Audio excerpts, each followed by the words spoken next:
Hello বন্ধুরা, তোমরা সবাই কেমন আছো? আমি আবার একটি ছোট্ট ভিডিও নিয়ে চলে এসেছি তোমাদের সাথে শেয়ার করার জন্য। তো আমরা অনেক দিন পর চলে গেছিলাম এনএন পার্কে। বহুদিন পর বলতে পারো আর কি। বাচ্চাগুলোকে নিয়ে যাওয়া হয় না কোথাও, আর আমরা না গেলে বাচ্চাগুলো তো একা একা যেতেও পারে না। তো সব দিদিরা আমরা একসাথে হয়ে, আমরা বোনরা একসাথে হয়ে ঠিক করলাম যে বাচ্চাদেরকে এনএন পার্কে নিয়ে যাব। আর এদিকে দেখো বাচ্চাগুলো আমার জুতোর প্লাস্টিক খুলে দেখছে যে আমি চকলেট এনেছি কি না। চকলেট খেয়ে খেয়ে পুরো দাঁতে পোকা মানে ধরিয়ে ফেলেছে। আর এদিকে আমার দিদিরা মানে রিলস বানাতে আর ফটো তুলতে ব্যস্ত, আর ওদের আমি ক্যামেরাম্যান হয়ে গেছিলাম।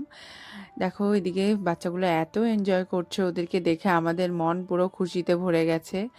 অনেক দিন পর আসলাম আমরা দিদিরা মিলে, সবার মানে সময় তো মেলে না।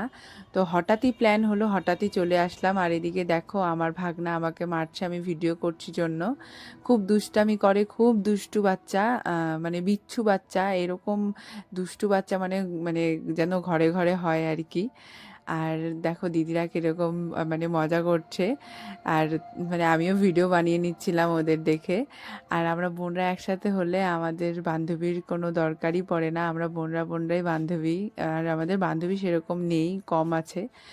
আর আর আমার ভাগনা ভাগ্নি সবাই খেলছে ওখানে। আমরা ওদেরকে মানে চোখে চোখে রাখছি আর কি। অনেক দিন পর আসলাম, আর কবে আসা হবে আমাদের কোনো জানা নেই। তো আমরা আমরা গিয়ে আমরা অনেক এনজয় করেছি, অনেক মজা করেছি। ভিডিওটি ভালো লাগলে তোমরা লাইক কমেন্ট শেয়ার করে দিও। দেখা হচ্ছে পরের ভিডিওতে। টাটা বন্ধুরা।